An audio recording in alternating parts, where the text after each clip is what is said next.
Hola, buenos días. Vamos a dar inicio a la sesión del día de hoy, que se titula COVID y enfermedades alérgicas. Y pues obviamente es un tema de relevancia para nosotros como alergólogos, pero también por la pandemia actual por la que estamos atravesando. Antes de iniciar, quiero agradecer a la doctora Marisela Hernández Robles por su asesoría durante la preparación de esta clase y a los comentarios de algunos profesores que también se acercaron a comentar algunos datos conmigo.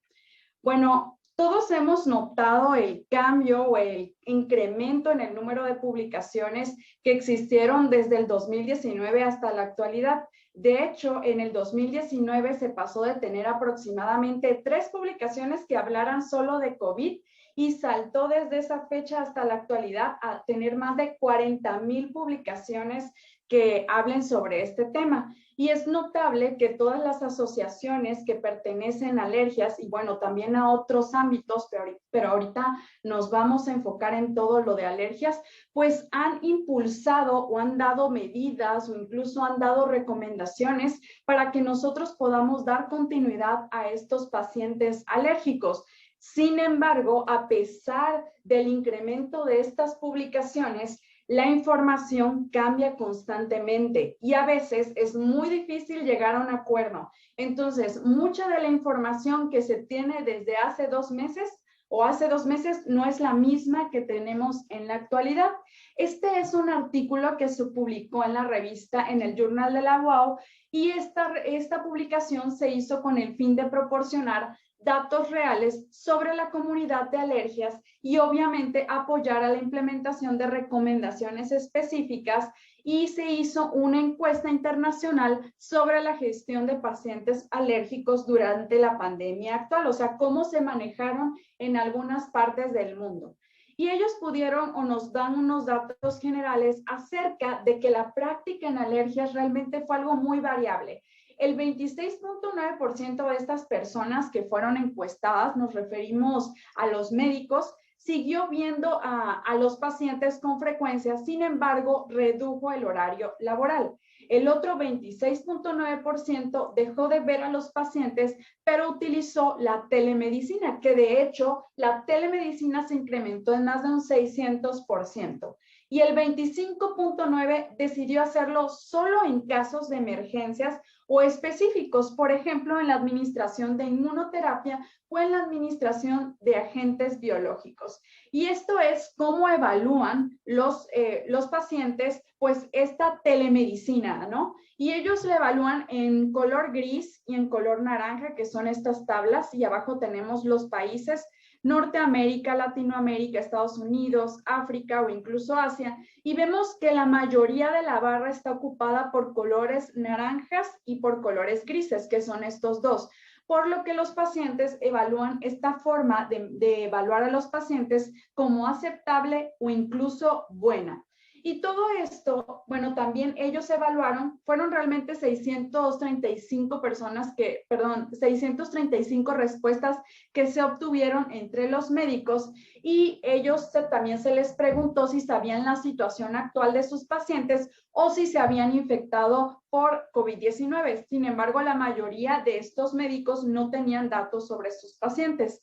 El 28.7% mencionaron que los pacientes alérgicos que dieron positivos con prueba sin síntomas de COVID, y el 37% informó pacientes alérgicos con COVID sintomático y que se encontraban ya comprobados. Y todos estos datos, de manera general, yo se los quise mostrar en un principio porque nos puede mostrar un panorama general de cómo se manejaron en otras partes del mundo pues este tipo de enfermedades alérgicas, o qué tanto incrementó la medicina, o la telemedicina, perdón, o qué tanto disminuyó la consulta. Sin embargo, este artículo solo muestra una situación específica en el tiempo, es decir, durante la pandemia. Así que a lo mejor cuando esto disminuyan los casos, haya más cobertura de la vacunación, pues quizás obviamente estos datos no van a poder ser transpolados. Y ya entrando en esto, en la importancia de cómo fue evolucionando pues las alergias, vamos a hablar acerca de la respuesta inmune de COVID-19. Y realmente les voy a dar un panorama muy general para que entremos por qué es tan importante conocer esto y cómo influyen las enfermedades alérgicas.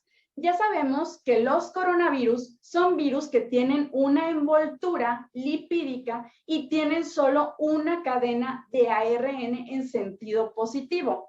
Estos van a pertenecer a una subfamilia que es la de los coronavirinae o coronavirines, que pueden infectar tanto a mamíferos como a otros animales. Es decir, no son exclusivos de los seres humanos.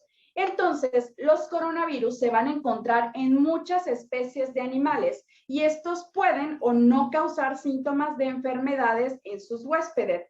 Tenemos los alfa coronavirus, tenemos los beta coronavirus, los delta coronavirus y los gamma coronavirus.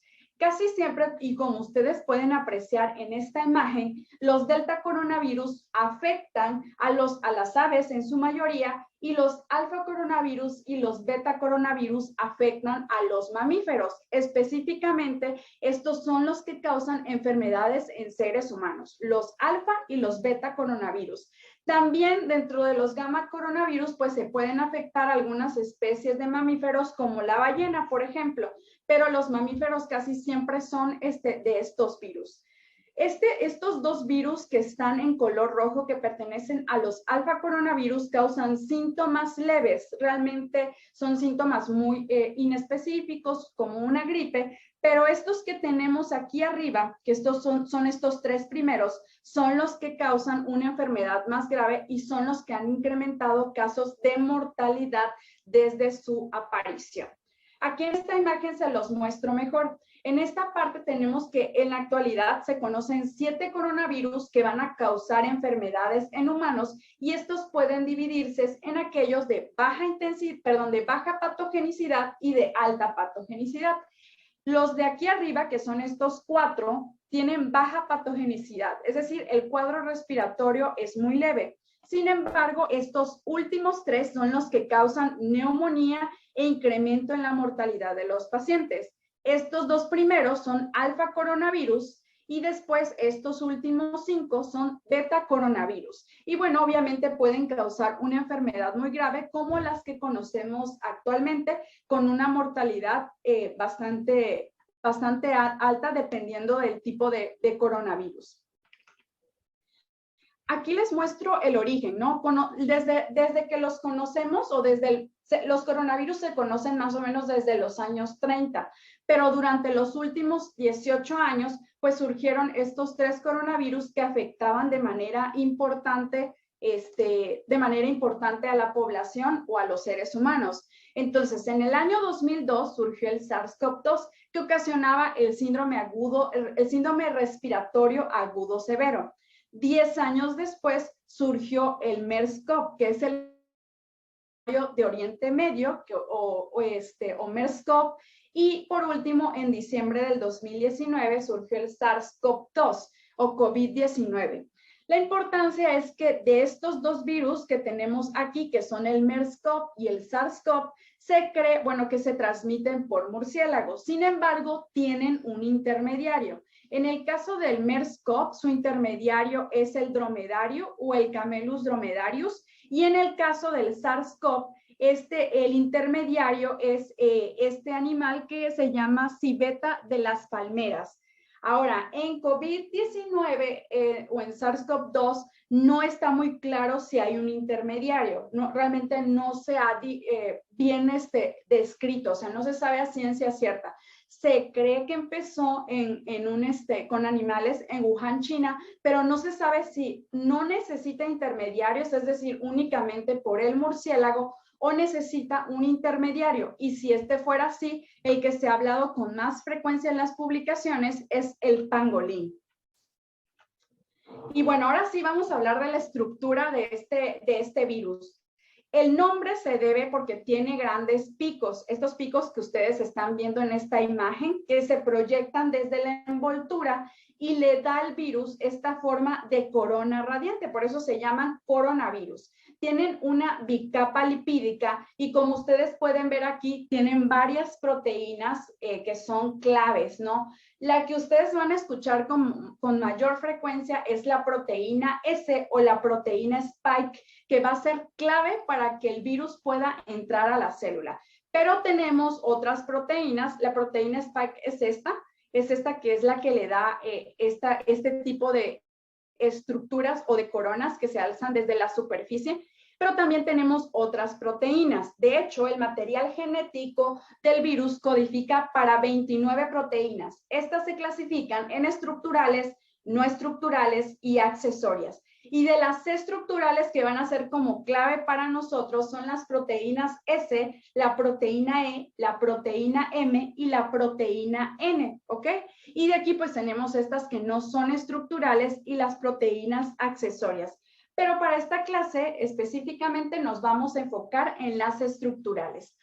Como les dije, la proteína clave para que el virus ingrese a nuestras células de nuestro cuerpo es esta proteína que es la proteína S o la proteína Spike o en español la proteína espiga, ¿no? Entonces, esta proteína está formada de dos subunidades, una subunidad S1 y una subunidad S2, y también van a ser claves. La proteína S1 de primera instancia se pega a la célula como si fuera un resistor, pero necesita de la fusión de la proteína S2 con otro receptor que ahorita vamos a ver para que se pegue, para que ingrese a la célula, como vamos a ver en la siguiente imagen. En esta imagen yo les muestro cómo, de manera general, es una de las imágenes que más me han gustado para describir de manera general cómo se replica y cómo ingresa el virus a nuestra célula. Nosotros tenemos en nuestras células, generalmente el COVID afecta epitelio respiratorio, pero también se puede encontrar en el tracto gastrointestinal, en el corazón, en el hígado, en muchas partes. Estos receptores de superficie que son los receptores AC2 o los de la enzima convertidora de angiotensina. Eso hay que recordar, receptores AC2, porque aquí es donde se tiene que llegar el coronavirus para que pueda ingresar a la célula. Entonces, lo primero que pasa es que ¿se acuerdan que la proteína Spike está formada por estas dos, S1 y S2? Entonces, S1 llega a este receptor que es el AC2 y se une. Pero entonces, en esta fusión lo que pasa es que necesita también para su unión a este otro receptor de superficie que es una proteína transmembrana, serinproteasa, que es TMPRSS2. Y entonces, esta proteína de superficie que tenemos nosotros en nuestras células se va a unir con el S2 y se va a fusionar. O sea, y así se produce que este virus pueda ingresar al citoplasma de las células respiratorias o cualquier célula que pueda atacar el coronavirus, pero específicamente nos vamos a enfocar en el epitelio respiratorio. Y una vez que ya se da esta fusión, el virus ingresa a la célula y se producen todos los procesos de replicación y de traducción del ARN que tenemos que desdoblar para producir proteínas. Bueno, se empieza a ver una transducción de estas proteínas y se generan pues el material genético para producir ya sea las proteínas estructurales o las otras proteínas. Entonces, las proteínas estructurales van a viajar a lo que son el retículo endoplásmico y se van a pegar a la superficie. Y la única que no migra directamente al retículo endoplásmico es la proteína de la nucleocápside. Esta se va a ir directamente hacia un intermediario del aparato de Golgi.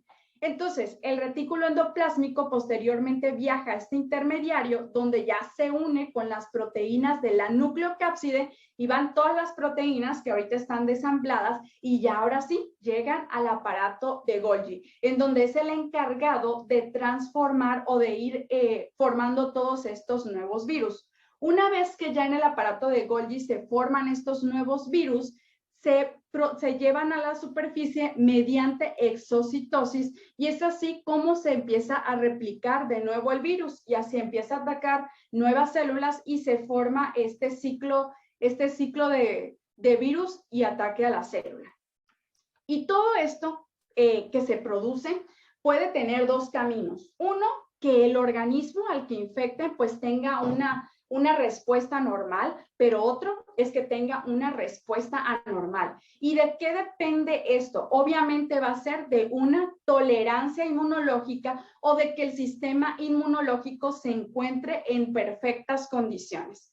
Entonces, eso, en un individuo completamente sano, sin ninguna comorbilidad o que no tiene comorbilidades que favorezcan la inflamación o estas comorbilidades que ya conocemos que favorezcan el empeoramiento del virus, pues va a producir una replicación y una piroptosis de la célula que ataca el virus. Una vez que se produce la piroptosis, se produce interleucina 1, DAMS, todos los marcadores de daño tisular, pero se van a producir interferones. ¿Para qué nos sirven los interferones? Para atacar los virus. Entonces, tenemos que aquí la respuesta está aquí como lo marca el semáforo, en un color intermedio. Es decir, no hay ni muy alto ni muy bajo, está intermedia la respuesta. Pero no solo se necesita de esto, sino de la producción de células que también las va a producir propias nuestras células para atacar el virus, que son interleucina 6, CSL2, CSL3 e interferón gamma, que también es importante para atacar a cualquiera de los virus que se manifiesten. Entonces, ustedes ven que aquí hay un balance.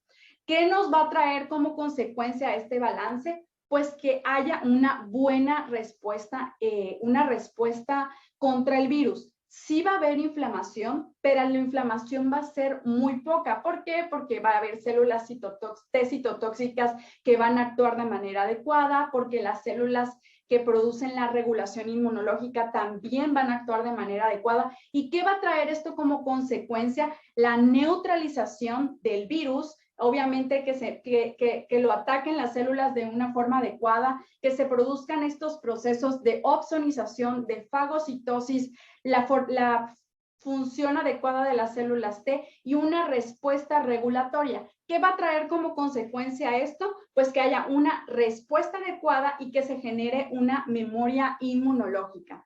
Sin embargo, esto no pasa en los pacientes en que tienen ciertas comorbilidades que la mayoría ya conocemos, que son diabetes, obesidad, hipertensión, embarazo o incluso cáncer, que son los pacientes que pueden ser más susceptibles. ¿Por qué? Porque hay ya un proceso de inflamación crónica e inmunosupresión, lo que puede traer como consecuencia mayor daño.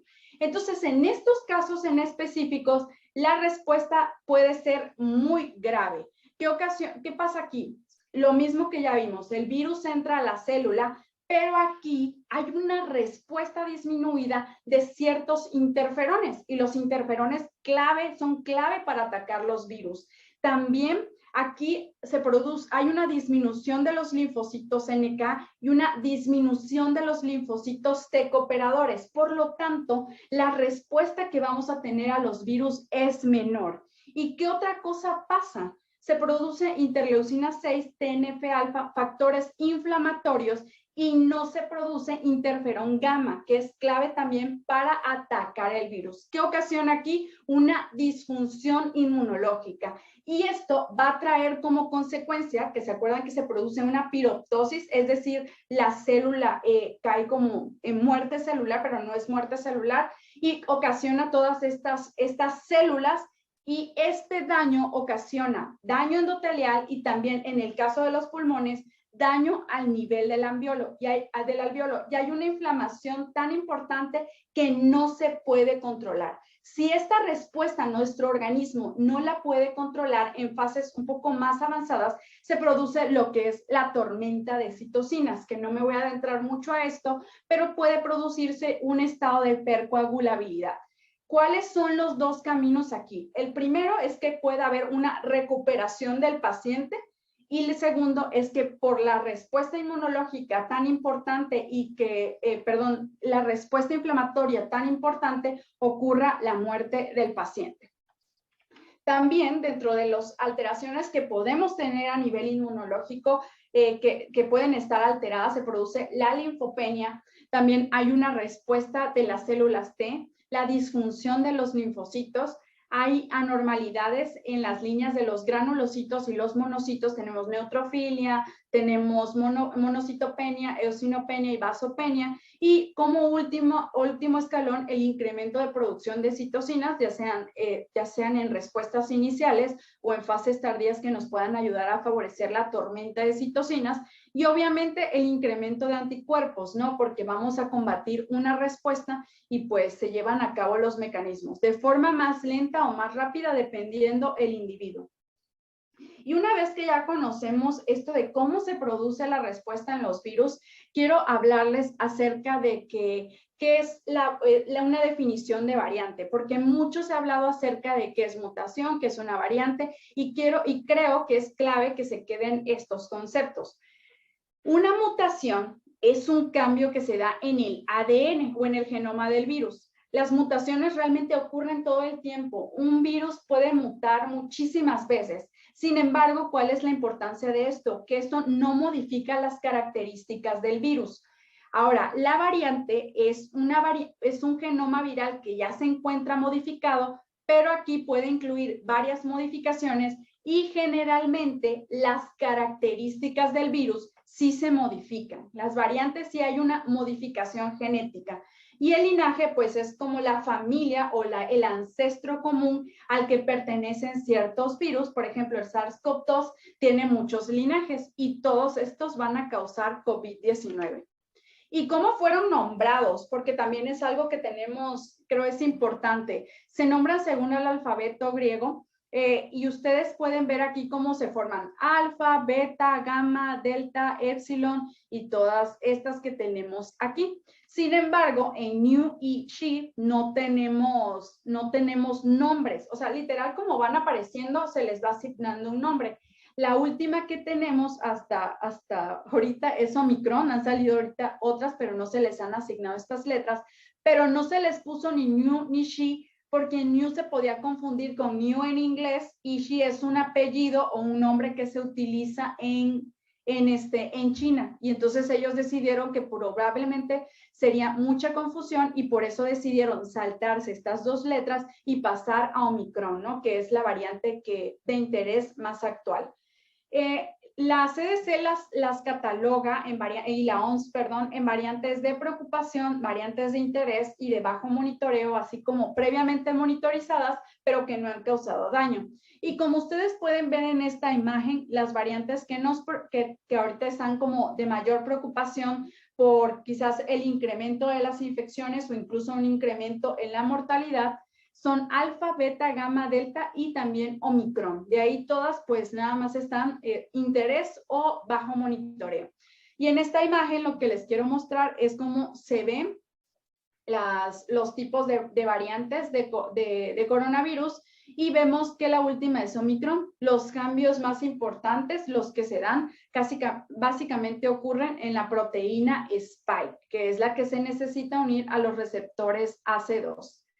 Y bueno, todo esto se los mencioné porque creo que ustedes saben que aunque las alergias respiratorias están relacionadas con una frecuencia aumentada de infecciones virales, la rinitis alérgica y el asma no parecen ser un factor de riesgo para COVID ni para la gravedad de la enfermedad.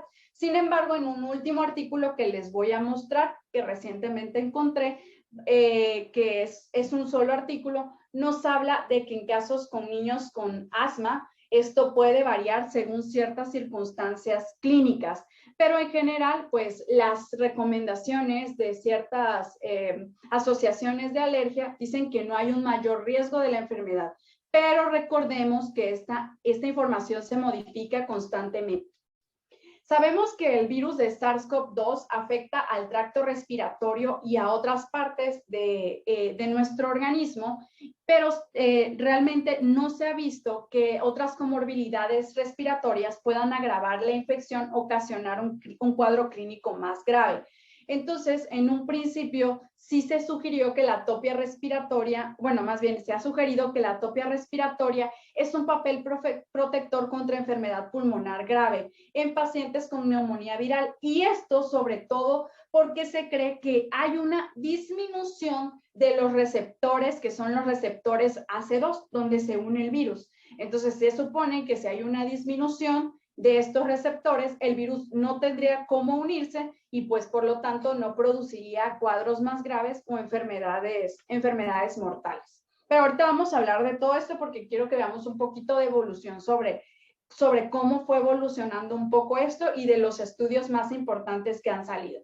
Bueno, de asma y COVID, vamos a empezar. Gina, por ejemplo, dice que voy a dar como las recomendaciones generales que dicen estas asociaciones. La Gina, por ejemplo, ellos mencionan, de hecho hasta en su última guía, que no hay un mayor riesgo de infección por COVID-19. Y ojo, aquí lo vuelvo a recalcar, la información cambia, ¿no? Los pacientes con asma no tienen un mayor riesgo de muerte por COVID.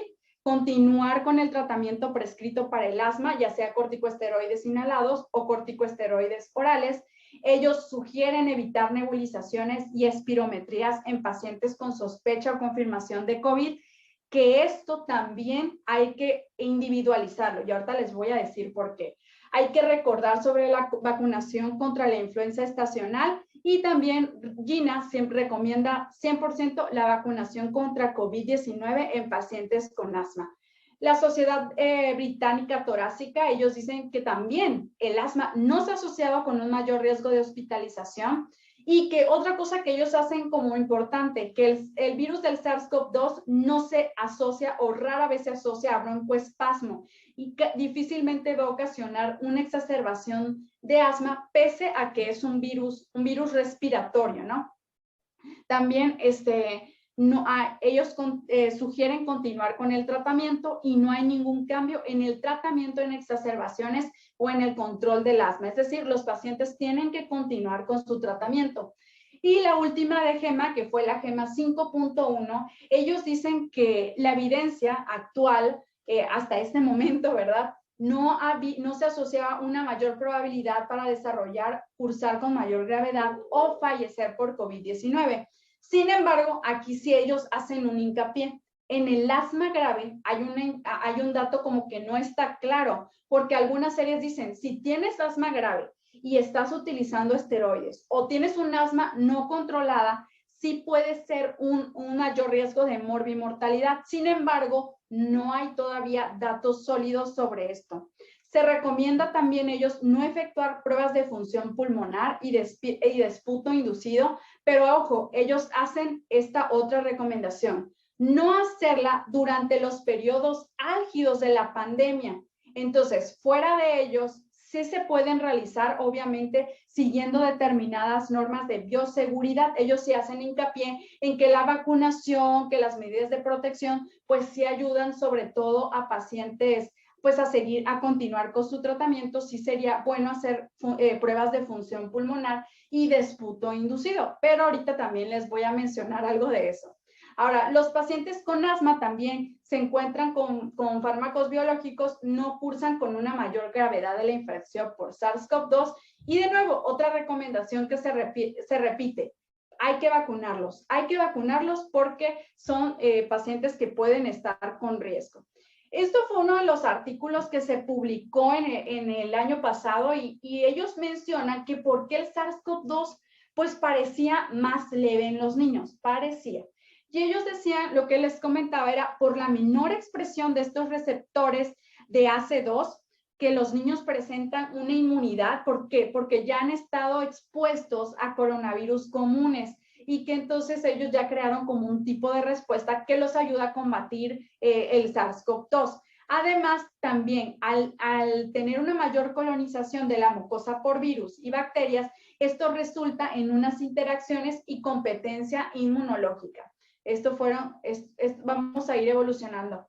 Al principio, los primeros reportes que se dieron en Wuhan, China, y ellos observaron una menor prevalencia de asma en pacientes que tenían COVID. De hecho, en este estudio que fue realizado en Wuhan, China, ustedes ven que de 140 pacientes que se encontraban hospitalizados, miren esto, aquí el asma no hay reportes, pacientes con rinitis alérgica tampoco hay reportes, ni pacientes con dermatitis atópica o alergia alimentaria. Entonces, al principio se creyó que a lo mejor no había riesgo, pero luego se pensó que a lo mejor los médicos no estaban reportando de manera adecuada estas comorbilidades.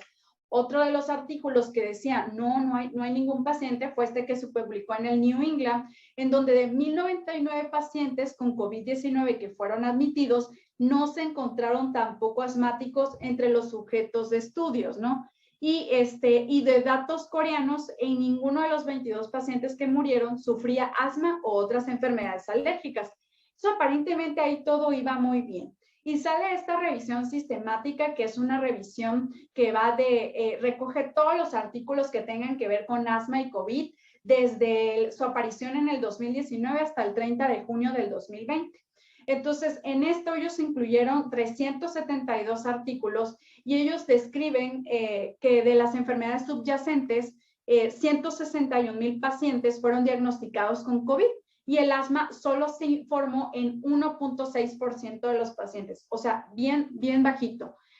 Pero ellos realmente no llegaron a una conclusión clara, porque ellos dicen, el asma realmente no es una afección que contribuya a COVID-19, o ellos hacen la aclaración, o los médicos investigadores no están describiendo con precisión las comorbilidades que se presentan en estos pacientes y lo dejan así como una interrogante. Entonces, hasta aquí, aparentemente, según lo que dicen las asociaciones, no hay un mayor riesgo de asma, no hay un mayor riesgo de COVID en pacientes asmáticos, pero ojo, sale este artículo que es un artículo relativamente nuevo por Shi y colaboradores, en donde ellos evaluaron a niños con asma de 5 a 17 años de edad, y esto lo hicieron en niños en Escocia.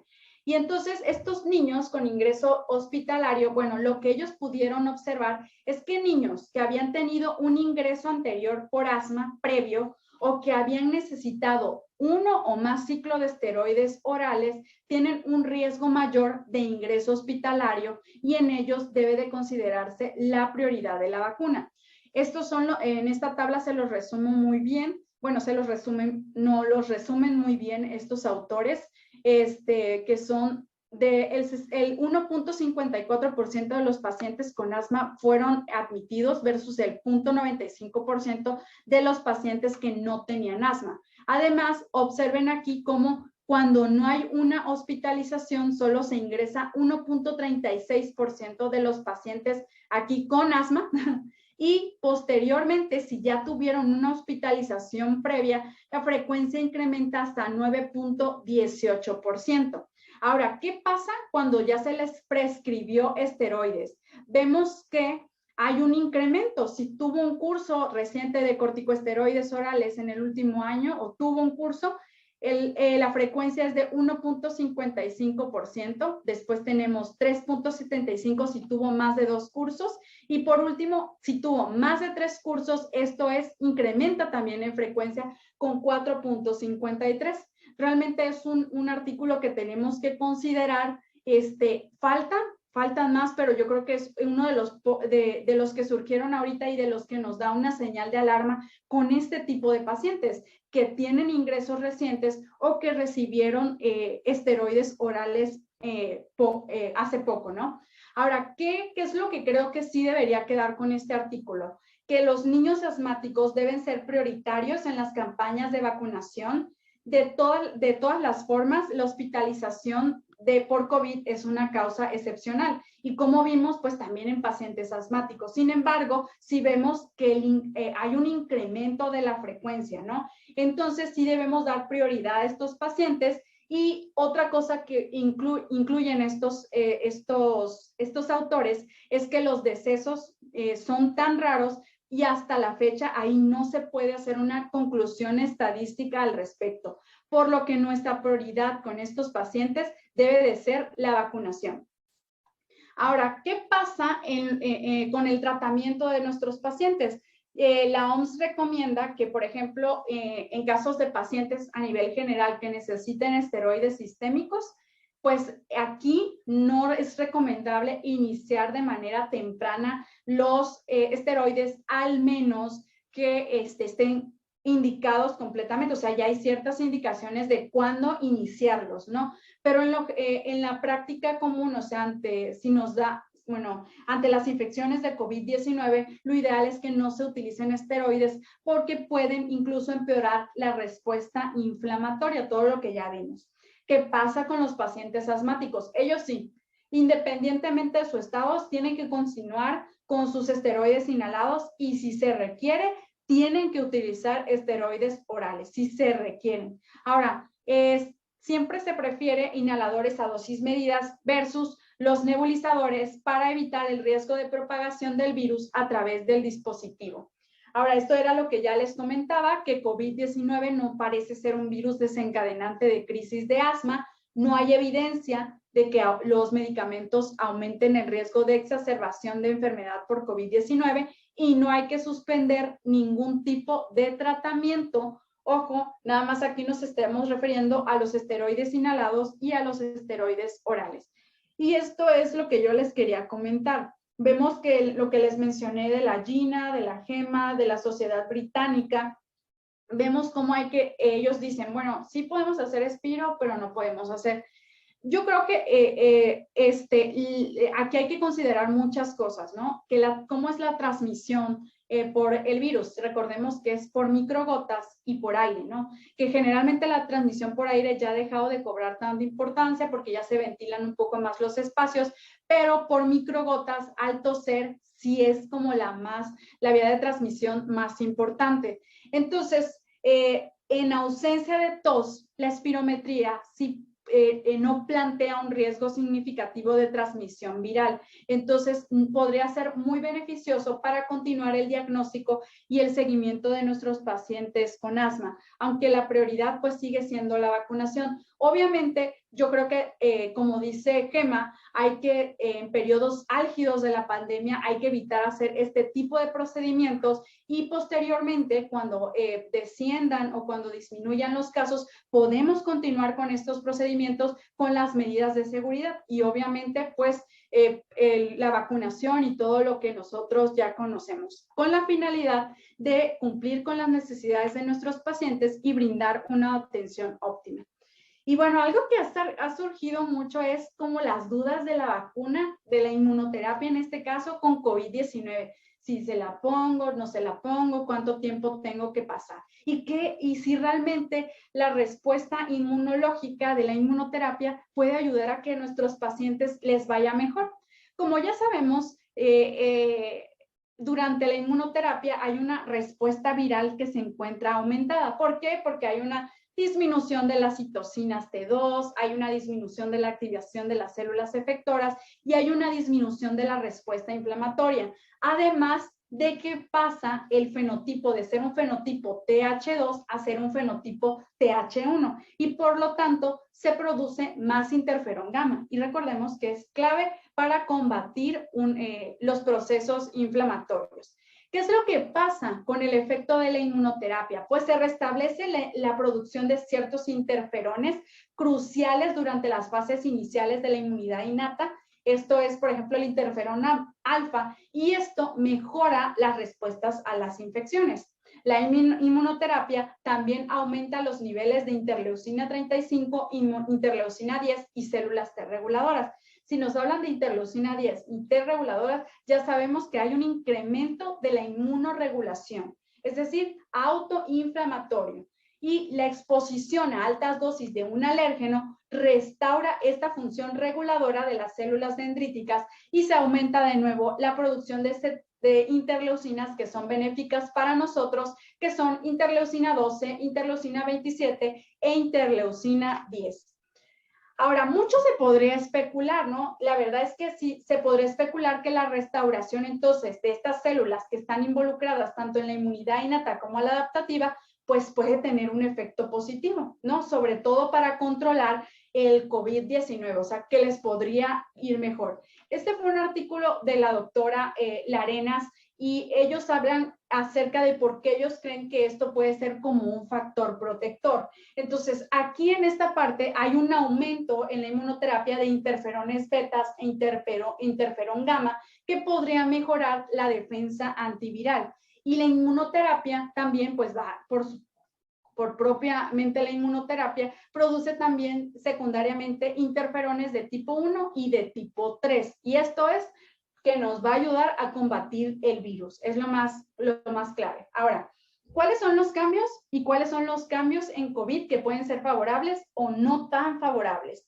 La inmunoterapia restablece la función de las células dendríticas, cambia esta respuesta TH2 a una respuesta TH1, por lo tanto hay una menor actividad de los mastocitos, de los basófilos, de las células linfoides innatas tipo 2, hay un aumento de interferón gamma, cambios de TH2 también a convertirse a células T reguladoras y B reguladoras, y hay un aumento de todas estas interleucinas 10 y TGFB. Hay cambios de IgE a IgG4 e IgGA que también son beneficiosos. Entonces, algo favorable durante la inmunoterapia es que hay un efecto antiviral por la producción de estos interferones que ya mencionamos. Hay tolerancia, hay disminución de la inflamación. De manera más temprana hay una disminución de la expresión de los AC2 y de manera tardía hay un incremento de esta expresión, pero de manera temprana tenemos disminuidos estos receptores. El aumento de interferones que puede jugar un efecto antiviral, la disminución de la actividad inflamatoria, el aumento de T cooperadores y la disminución de esta actividad, que aquí lo repetí, pero es la actividad antiinflamatoria. Lo que no es favorable es que como estamos ocasionando una respuesta para tolerancia, al principio podemos tener un evento de evasión inicial hacia ciertos virus o un aumento de AC2 de manera temprana. Se puede favorecer la tormenta de citocinas en etapas tardías, una evasión inicial por el virus o un aumento de la expresión de AC2, ¿no? Que son las cosas más claves. Entonces, esto es como lo bueno y lo malo de la inmunoterapia. La conclusión es que todavía no se tienen datos concluyentes, pero estas respuestas que mencionamos ahorita nos podrían ayudar o beneficiar a nuestros pacientes, pero pues se necesitan más estudios. De todas maneras, a mí se me hicieron muy bonitas estas recomendaciones, muy importantes, y cómo la respuesta inmunológica puede variar para que a nuestros pacientes les vaya bien. Ahora, ¿qué pasa cuando ya estamos recibiendo la vacuna, la inmunoterapia? Y bueno, aquí lo principal es que esta no debe de ser una contraindicación si se aplica la vacuna de COVID-19. No es una contraindicación, pero sí es que es lo que vamos a hacer. Bueno, lo que sí es que se dice es que las vacunas, y en general cualquier vacuna que apliquemos, puede producir reacciones locales, tanto inmediatas como tardías. Entonces, ¿qué pasa? Si el paciente se administró en el brazo derecho la inmunoterapia contra alérgenos, evitemos utilizar ese brazo y utilicemos el brazo contralateral para poner la vacuna de COVID-19. Ahora, ¿cuánto tiempo hay que esperar? Porque eso es algo. Al principio se creía que 7 días.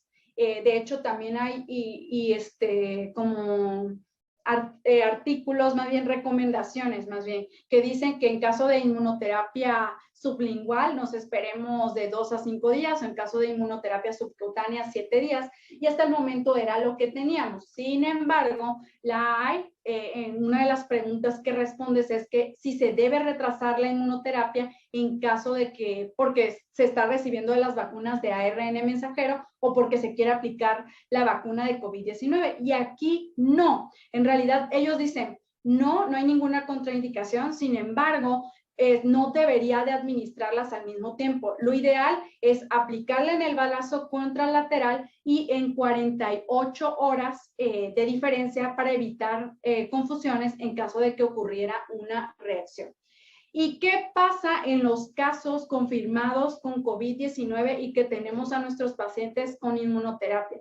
Pues en estos casos sí hay que decirle a los pacientes que independientemente de la gravedad, La recomendación es que hasta que los síntomas se hayan resuelto o se haya realizado una cuarentena adecuada. Generalmente lo que se recomienda es una diferencia de 7 días cuando el paciente tiene un cuadro clínico leve.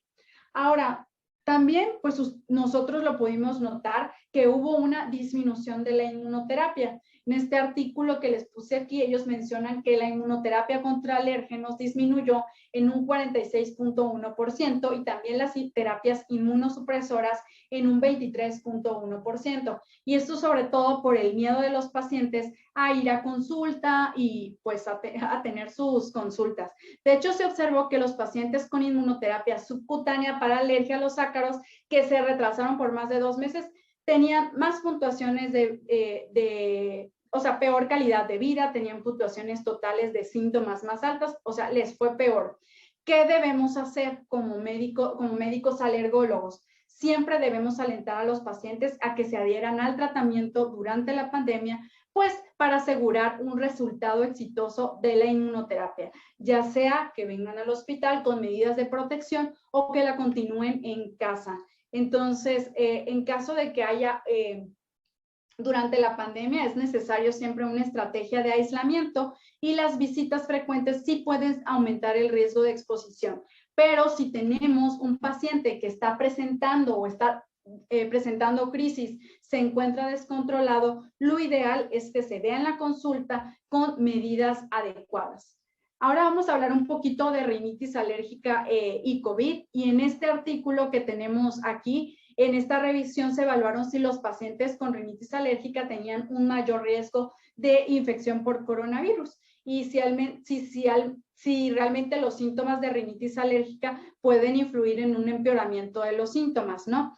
Entonces, realmente es que los datos aún no son concluyentes. Parece ser que un paciente con rinitis alérgica no aumenta el riesgo de malos pronósticos de COVID.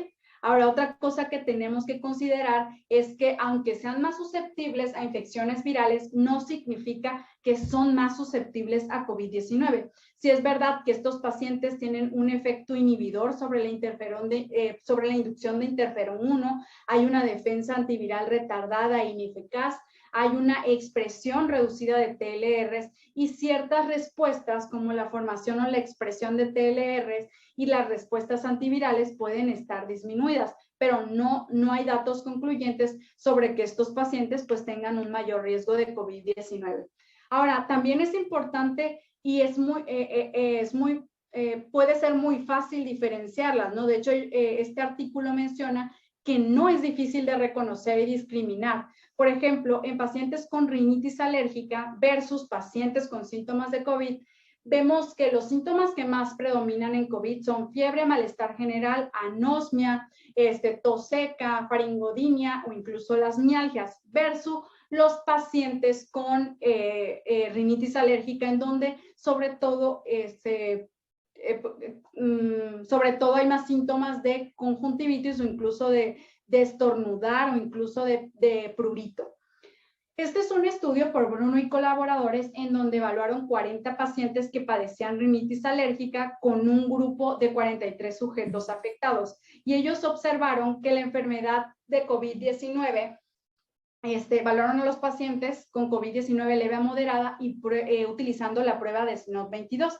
¿Qué observaron ellos? Que hubo una diferencia significativa en estornudos y sonarse la nariz entre los pacientes con rinitis alérgica y COVID-19 y de los pacientes con COVID-19, ahí sí ellos tenían mayor frecuencia de tos, pérdida del olfato, reducción de la productividad, concentración, también tristeza y sentimiento de vergüenza. Y estos datos fueron estadísticamente significativos.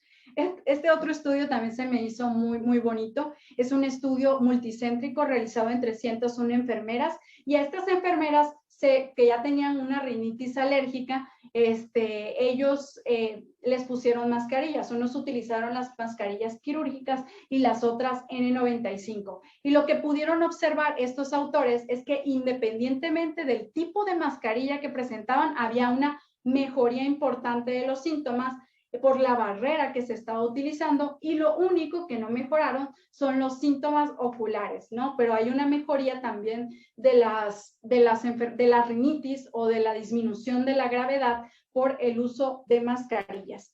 Otras comorbilidades alérgicas que tenemos que considerar, pues la consulta de urticaria crónica, face to face disminuyó en un 62%, pero todo lo que fue telemedicina aumentó hasta un 600%. Entonces puede ser una estrategia para continuar viendo a nuestros pacientes, sobre todo durante la pandemia de COVID-19.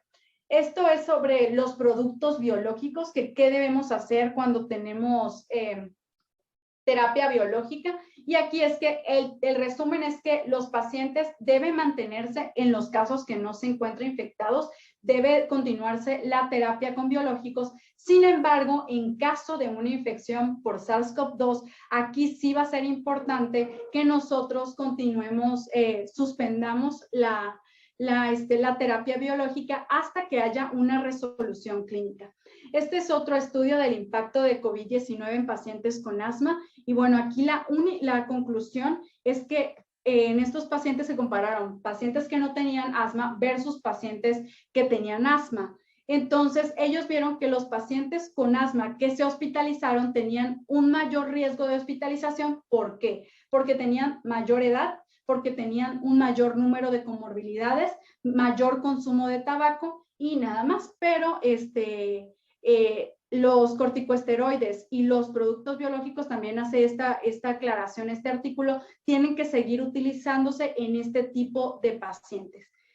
Con la dermatitis atópica, pues realmente ellos mencionan que en pacientes que fueron tratados con biológicos, por ejemplo, dupilumab, que desarrollaron COVID-19, se recuperaron con éxito mientras se mantenía la terapia con dupilumab, aunque aquí, pues, ellos solo la usaron, pero no en el periodo de infección.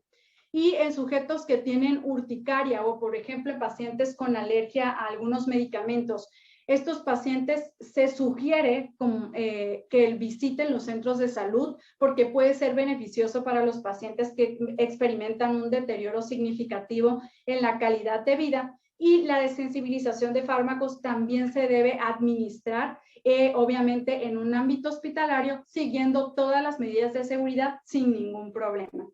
¿Cuáles son estas recomendaciones que les voy a dar? Bueno, siempre que se llega a un hospital, ya saben, el uso de una mascarilla quirúrgica, de preferencia todas las medidas de aislamiento con careta.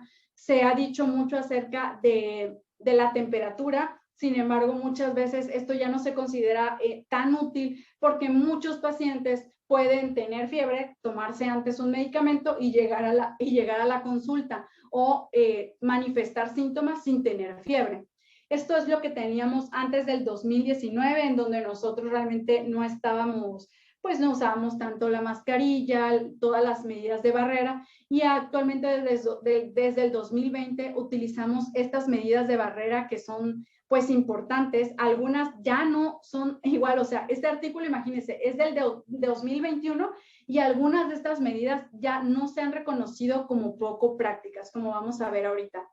En caso de rinitis alérgica, pacientes que se encuentren descontrolados o con un descontrol de sus síntomas alérgicos, siempre lo mejor es evaluar y considerar la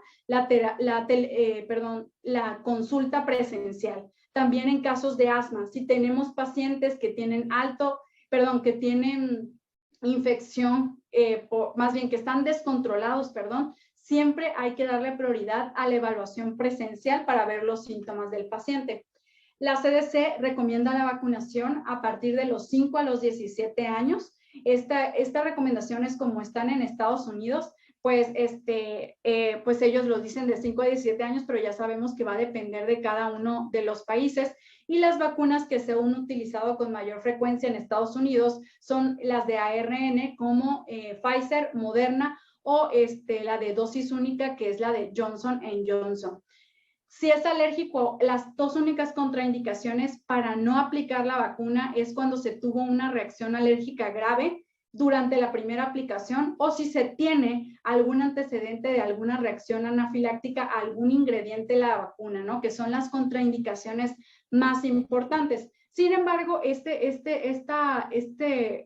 artículo que se subió en Medscape, ellos hablan acerca de cómo los hallazgos, con el lanzamiento de las vacunas, pues muchos pacientes empezaron a preocuparse de que, ay, que tengo alergia, que no me voy a poner la vacuna. Entonces, hubo 2 carteles que se publicaron recientemente en el Congreso de la CAI, recientemente aquí en el 2021, en donde dice que la exposición oral podría ayudar o podría proporcionar orientación adicional a un paciente alergólogo en el proceso de tomas de decisiones sobre la vacuna de COVID-19. ¿A qué me refiero? Se hicieron estudios, uno de los estudios fue que en 100 pacientes que tenían alergia al polietilenglicol se les hizo una prueba, o sea, obviamente salieron positivos, pero durante la aplicación de la vacuna ellos no tuvieron ningún tipo de reacción.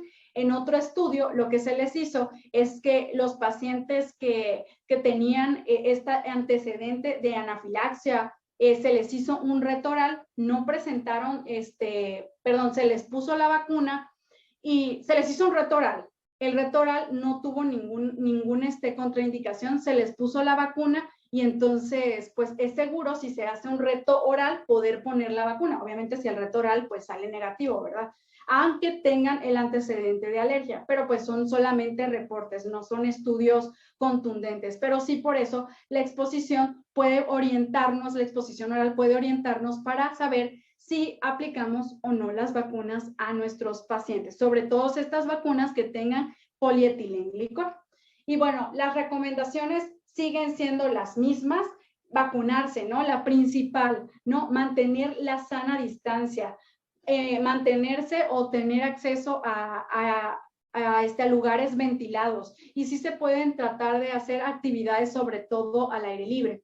El lavado de manos y el uso correcto de mascarillas son esenciales para disminuir la transmisión de este virus, ¿no? El lavado de manos y el uso de las mascarillas. Estas son de nuevo las recomendaciones, que las vacunas, el uso de máscaras, mantener la sana distancia, ventilar los espacios, el lavado de manos y por último, pues nada más esto para estar seguros. ¿Qué medidas ya no se ha visto que son tan buenas? Son las de utilizar estos tipo acrílicos o incluso estas, ¿cómo se llaman estas? Tapetes sanitizantes. Ya no son tan recomendados porque se cree que, obviamente el virus es súper poco probable que se transmita por superficies y específicamente en esto es porque si el paciente tose, pues esta es una barrera que solo está aquí, pero las partículas pueden irse hacia los lados. Tendría que ser algo completamente cerrado, así para evitar que pues obviamente nos lleguen estas partículas. Y bueno, como conclusiones personales y ya espero que pues haya tenido algo de impacto esta plática, es que siempre yo creo que la situación que tenemos actualmente nos obliga a reorganizarnos en la atención ambulatoria, favoreciendo la actividad no presencial, pero también la actividad presencial, siguiendo las medidas de sana distancia. Hay que evitar la exposición al contagio y sobre todo en la población más vulnerable. Ahora, todo esto que yo les mencioné ahorita puede cambiar incluso mañana o incluso en un mes. La información sobre COVID cambia a una velocidad bastante rápida, por lo que es fundamental que todos nosotros como profesionales nos mantengamos actualizados y estemos atentos a cualquier advertencia emitida por las autoridades sanitarias para asegurar la mejor atención de nuestros pacientes, pues en este caso nuestros pacientes con alergias. Y pues eso sería todo. Muchísimas gracias.